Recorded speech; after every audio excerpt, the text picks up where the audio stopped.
O real foi a quarta moeda que mais perdeu valor em relação ao dólar no mês de novembro. Na terça-feira, a moeda americana atingiu a maior cotação já registrada e o fato aponta para um momento delicado da economia nacional. O cenário inclui ainda queda da taxa básica de juros, incerteza com os rumos da economia mundial, piora das contas externas do país e declarações de autoridades econômicas do governo que provocaram agitação no mercado financeiro. Mas quais são os impactos deste ambiente na vida dos cidadãos brasileiros? É o que nós vamos conferir no Viva Voz de hoje, que está no ar pela rádio e pela TV Univale. Hoje quem me acompanha é o acadêmico de jornalismo Wesley Durães. Oi, Wesley.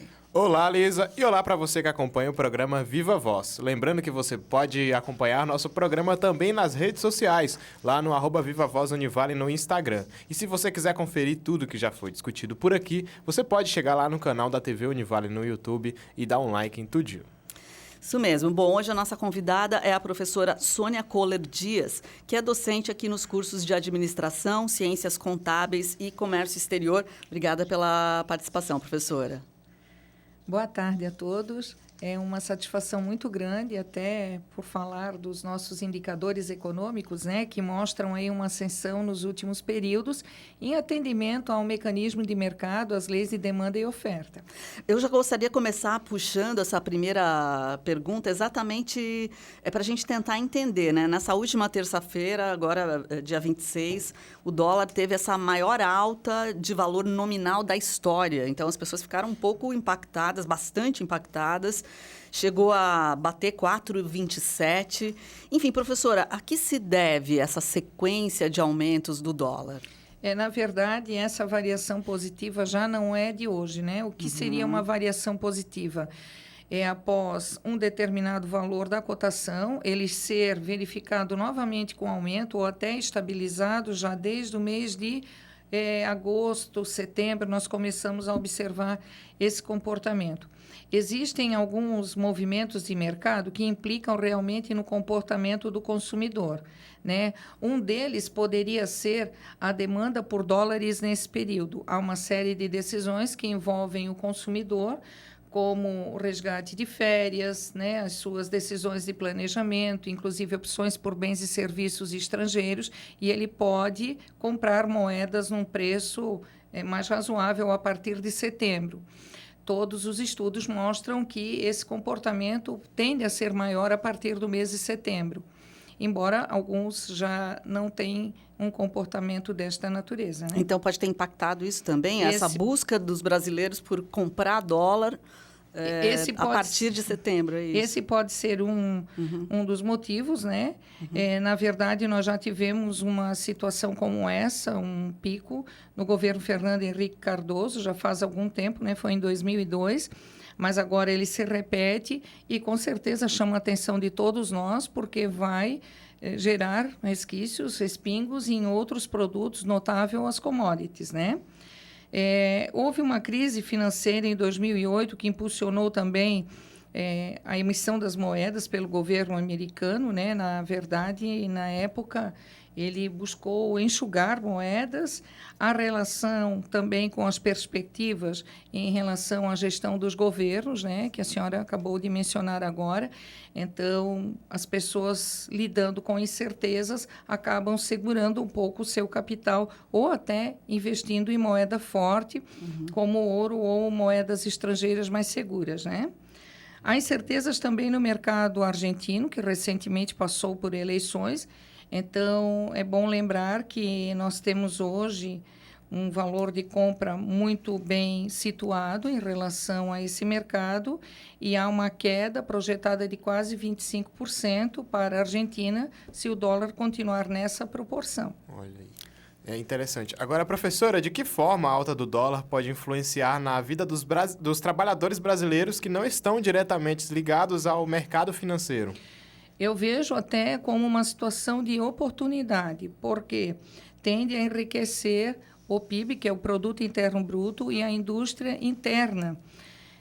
Para alguns autores, como Dornbusch e Fischer, há até uma citação de uma possível política de empobrecer a vizinhança, porque a nossa moeda depreciada nós vamos tender a importar menos e exportar mais. Isso melhora a balança comercial e estimula a indústria interna, gerando, inclusive, novos empregos, arrecadação, empregos diretos, indiretos e induzidos. Aí a gente está falando de questões que envolvem a macroeconomia, né, professora? Agora, sim, é claro que a gente aqui, pobres mortais que não conhecemos de perto os mecanismos da economia, já sabemos que muitos dos produtos, serviços que a gente consome também já estão sendo impactados pela alta do dólar. Os medicamentos, por exemplo, já demonstraram ali uma tendência para aumentar de preço por conta especificamente da subida do dólar. Muitas empresas farmacêuticas multinacionais acabam operando por ali, né? Então, de que maneira isso pode chegar a outros bens de consumo que podem afetar a vida do trabalhador comum?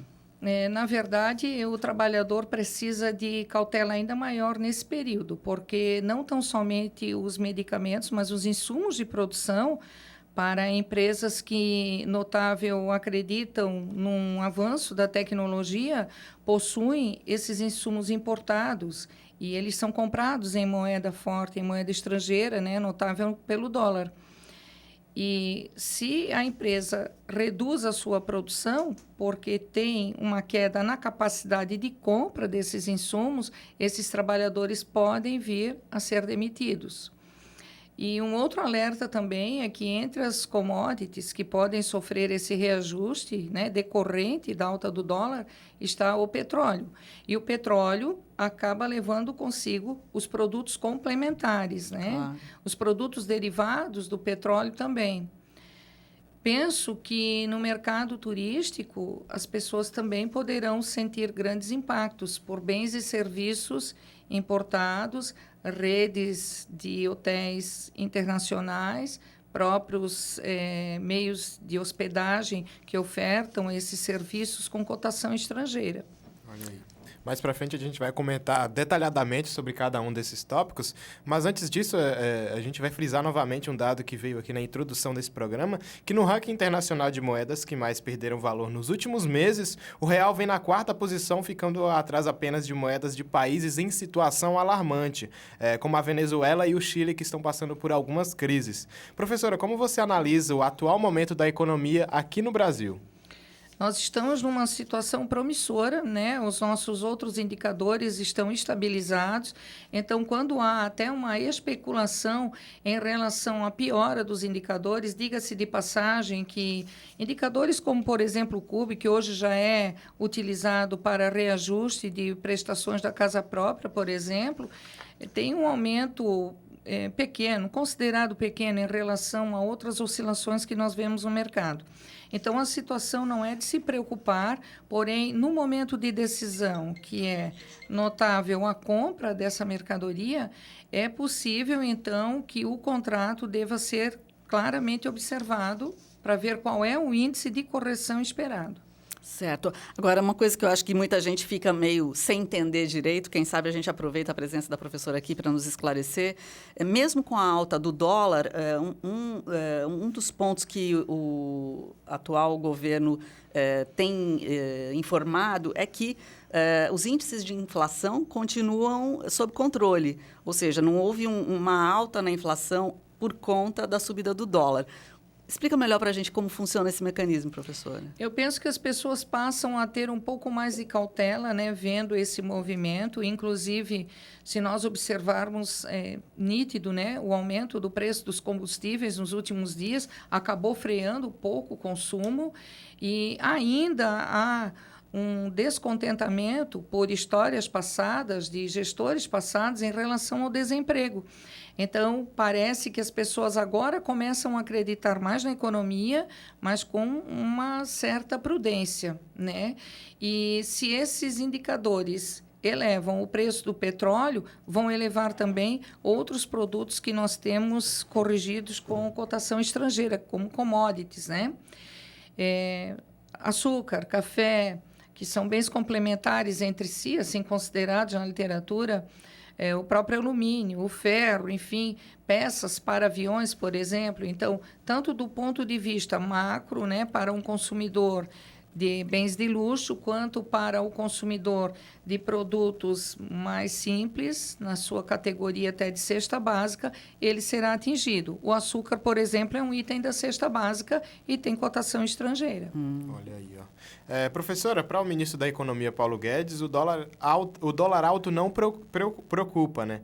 Em uma de suas declarações dessa semana, ele comentou que a situação do câmbio tende a ir para um lugar ainda mais alto. Professor, o que o ministro quis dizer com essa frase?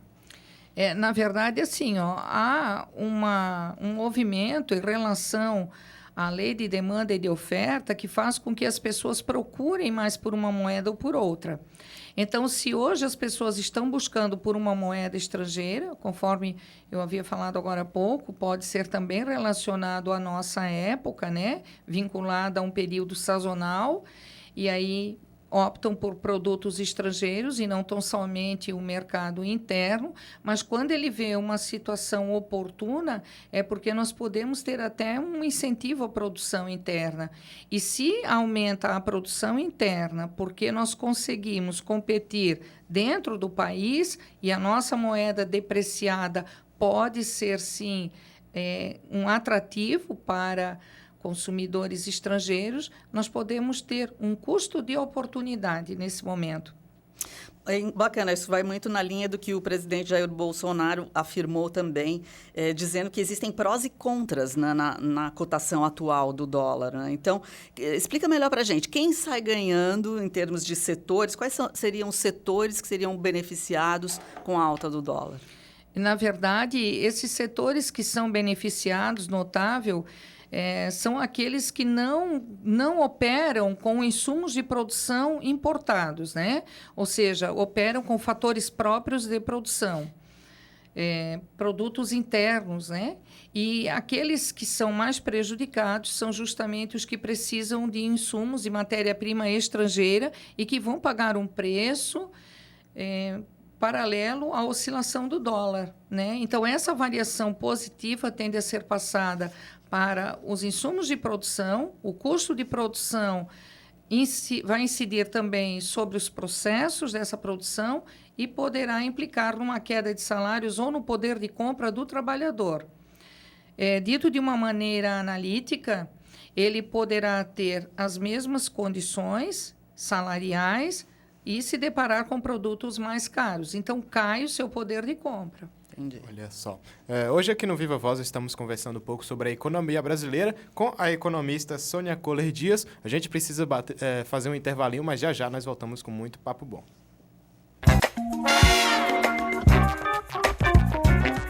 Economista, trabalha com assessoria financeira e atua como docente aqui na Escola de Negócios e no curso de Engenharia de Produção aqui da Univale. Isso aí.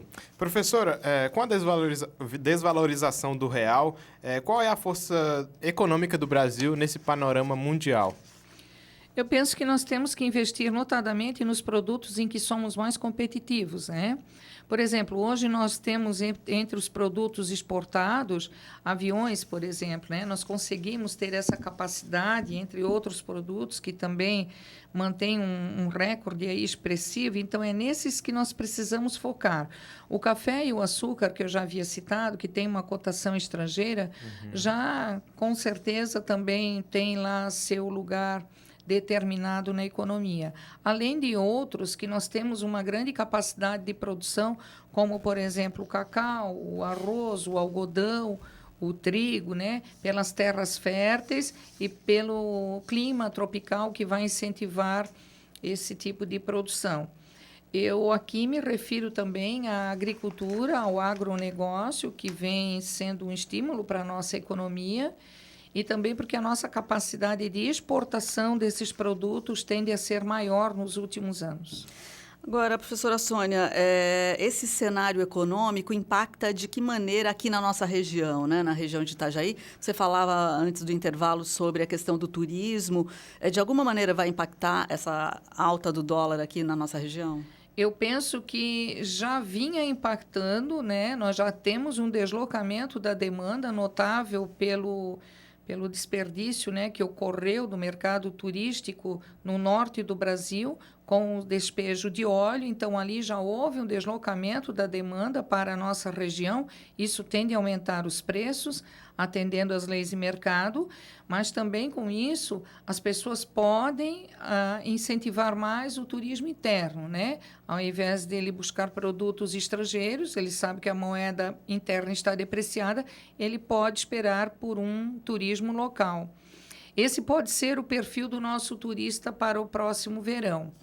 Porém, há aqueles, lembrando, que já compraram suas reservas lá em setembro e já têm seu planejamento efetivado naquela ocasião. Vão poder comprar menos, porque a moeda lá fora está mais valorizada. Quem resolveu sair do país, né? Ele tenderá a ter menor poder de compra lá fora, porque a moeda está mais alta. Perfeito. Estando mais alta, ele pode comprar menor número de produtos esperados nas suas intenções de compra. Então, embora a disponibilidade de compra seja maior, né? Embora tenhamos ofertantes, acreditando que esse é o momento de aquecer a sua economia, e esse consumidor tenha, talvez, disponibilidade imediata, mas ele precisa ter cautela porque o dólar pode continuar nesse patamar por algum tempo, né? Então, a gente poderia refletir que, para quem não se planejou ainda, quem é brasileiro, não planejou sua viagem ainda, o melhor seria ficar no país, então. Seria o turismo interno o mais recomendável, né? Até porque as contas turísticas acabam favorecendo o Brasil em termos de contas positivas para a balança comercial, né?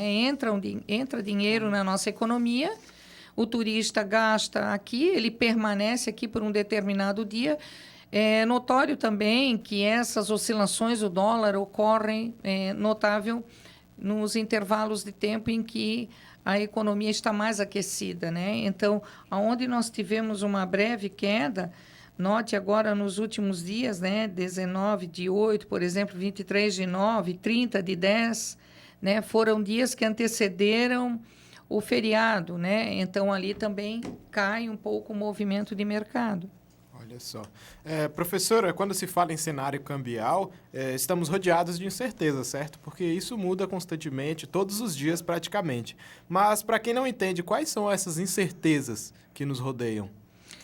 Temos incertezas, inclusive, no próprio mercado argentino, né, que eu mencionei há pouco, porque nós dependemos das compras da Argentina e dependemos de produtos que compramos deles, como peças para automóveis, por exemplo, peças para tratores. E há também um processo de especulação financeira entre o Brasil e a Argentina no mercado calçadista, no mercado da moda e também em outros relacionados a acessórios, né? Pressupõe-se que há outras incertezas em relação às decisões do governo americano, né, que nos últimos períodos acabou enxugando um pouco a moeda. Isso pode se refletir na economia brasileira. Porém, eu acredito que o governo brasileiro tem sido muito feliz nos processos de diplomacia com a economia americana e isso pode ser favorável aos nossos processos internos. Agora, as relações econômicas do Brasil com a China também deram uma esfriada por conta exatamente dessa aproximação, né? Essa tentativa de negociação dos Estados Unidos com a China, né? E, por exemplo, um dado que a gente levantou aqui, 42% de queda nas exportações de soja brasileira para os chineses, por conta dessa nova relação, né? Como é que você analisa, professora, esse quadro que envolve, então, os Estados Unidos, a China e o Brasil? Eu não vejo preocupação, porque a China precisa do Brasil para outros produtos, né?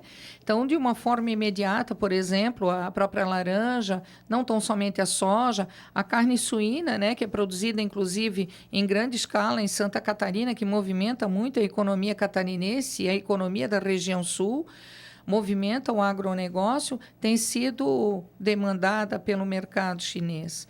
E também pela grande extensão de terras que nós temos comparativamente à extensão territorial daquela economia, nós temos uma vantagem comparativa. de proporção, você diz? Proporcionalmente, sim. Esse seria um dos fatores, né? Existem outros também relacionados a próprias questões culturais e talvez até gastronômicas, né? E em termos de barateamento da produção, por exemplo, nós podemos até ter oportunidades com o mercado chinês, porque a mão de obra lá é mais barata do que aqui em alguns casos. Olha só. E já que estamos falando, né, dessa questão geral internacional, vamos falar agora do BRICS. O BRICS, que é um grupo formado da cooperação de países emergentes, Brasil, Rússia, Índia, China e África do Sul, que se reuniu recentemente para discutir pautas como desenvolvimento sustentável e negociações sobre o livre comércio. Professora, economicamente falando, o que esses países têm em comum quando se trata de estratégias de desenvolvimento econômico? São países emergentes, países que estão em desenvolvimento e países desenvolvidos, né? Ou seja, entre si estão buscando um único alvo, né? O mercado. Então, essa variável lucro ali era o objetivo de todos. A diplomacia deveria ser, então, um dos nortes para que o movimento do BRICS tivesse essa ascensão. E tivemos um momento ímpar na nossa economia, que já deveria ter acontecido, e nós podemos ter, sim, relações promissoras decorrente desse evento.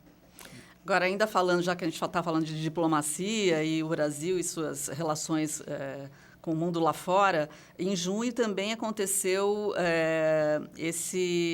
essa parceria, foi firmada entre Mercosul e União Europeia, que é outro campo, exatamente uma parceria de livre comércio entre os países envolvidos aí nesses dois blocos. Como é que você vê esse tratado, professora?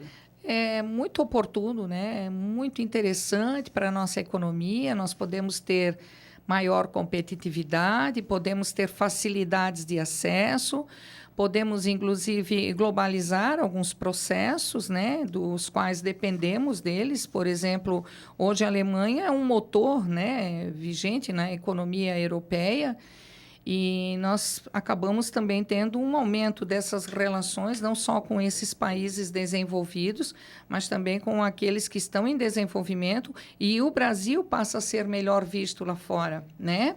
Então, para alguns que não conheciam tanto os nossos processos de produção, nós temos aí uma grande oportunidade de sermos competitivos e de mostrarmos o quanto nós temos potencial aqui dentro. Temos, inclusive, um resgate de tecnologia que, em nível mundial, começa a ser muito bem observado, né? Estamos num centro de excelência, que é a universidade. Então, as pesquisas com inovação no Brasil tendem a ser maiores e essas parcerias vêm a fomentar esse conhecimento. Esses saberes tendem a ser mais robustos aqui por diante. Olha só. Professor, os investidores estrangeiros continuam temerosos, né, em aplicar os seus recursos em empresas brasileiras. O governo brasileiro estava apostando na aprovação da reforma da Previdência para voltar a atrair investimentos internacionais, mas parece que isso também não foi o suficiente para aquecer esse cenário. Professor, isso também pode afetar a economia interna do país? De qualquer modo, nós vamos ter sempre algum impacto, algum efeito, porque essas leis dependem de movimentos, inclusive de interesse próprio, né? Mas como há, sim, uma certa dependência, né? O governo deficitário não consegue transferir à população. Então, ele precisa tomar algumas medidas. A reforma da Previdência foi uma atitude assertiva, porque com maior capacidade de pagamento, ele consegue transferir à população e consegue passar credibilidade a esses investidores que virão. Certo. Agora, ainda voltando para as estratégias da economia brasileira atual, a gente tem um novo quadro envolvendo a Argentina, né? Então, a Argentina elegeu um novo presidente que não era o preferido pelo governo brasileiro. O presidente Bolsonaro apostava numa outra direção, mas quem deve tomar posse em dezembro agora é o novo presidente argentino, então, Alberto Fernandes, né? E, enfim, Será que esse desagrado, vamos dizer assim, do governo brasileiro em relação ao presidente eleito na Argentina, pode trazer algum tipo de conflito ou divergência entre os negócios entre Argentina e Brasil? O governo brasileiro hoje tem seus assessores, né? E tem um processo diplomático que vem, com certeza, assumindo categoricamente nos últimos períodos, né? Até porque essa diplomacia pode ser interessante para os dois países. Então, eu acredito que não afetará nenhum dos dois, né? Ela vai se acomodar por si só, haverá, sim, alguma especulação de um país para o outro, mas tendem a se acomodar por interesses comuns, mútuos. Professor, analistas internacionais têm chamado a atenção para diversos sinais que indicam um processo de desaceleração da economia mundial. Um exemplo é a diminuição no ritmo de crescimento do comércio internacional, que cresceu apenas 0,4% em volume nos 4 primeiros meses deste ano de 2019, em relação ao mesmo período do ano passado, 2018. Professora, quais são os impactos desse processo em países como o Brasil, que são emergentes? Nós dependemos de outras economias, inclusive, para prosseguir com a produção.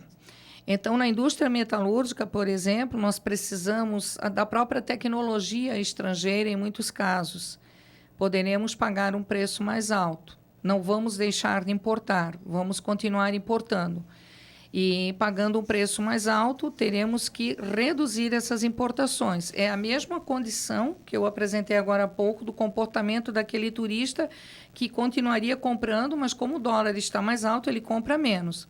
Macroeconomicamente, nós também teremos que ter decisões de cautela. Vamos continuar comprando, mas vamos reduzir as importações e tendemos a aumentar as exportações, buscando por um equilíbrio comercial na nossa balança interna, porém, não podemos ser tão radicais e dizer não precisamos mais da Argentina, não vamos mais comprar nada de outros países porque a moeda aumentou muito. Não, temos situações, inclusive quando a professora cita medicamentos são categorizados em economia como bens de Giffen, são bens de primeira necessidade.